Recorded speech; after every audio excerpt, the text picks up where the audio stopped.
சிம்மராசிக்கு எடுத்துக்கிறோம். சிம்மராசிக்கு அஷ்டமத்து சனி தொடங்குது.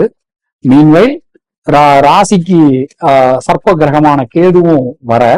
ஆனா அவங்களுக்கு ஒரு பெரிய கிஃப்ட் என்னன்னு சொல்லி பார்த்தோம்னா 11ஆம் இடத்துல வரக்கூடிய குரு.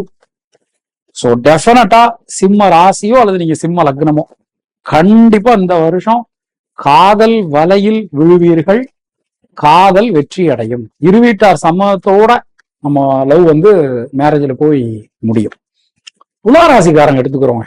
கிட்டத்தட்ட 12 வருஷம் தவம் இருந்து ஒரு ஒரு எந்த ஒரு விஷயத்த எடுத்துட்டாலுமே அவங்களுக்கு நிறைய பிரேக்கப்பு அந்த மாதிரி ஏகப்பட்ட பிரச்சனைகள் துளாராசிக்காரர்களுக்கு இருந்தது. கண்டிப்பா இந்த வருஷம் அவங்களுக்கு லவ் சக்சஸ் ஆகும். அதுல எந்த சந்தேகமும் வேண்டாம்.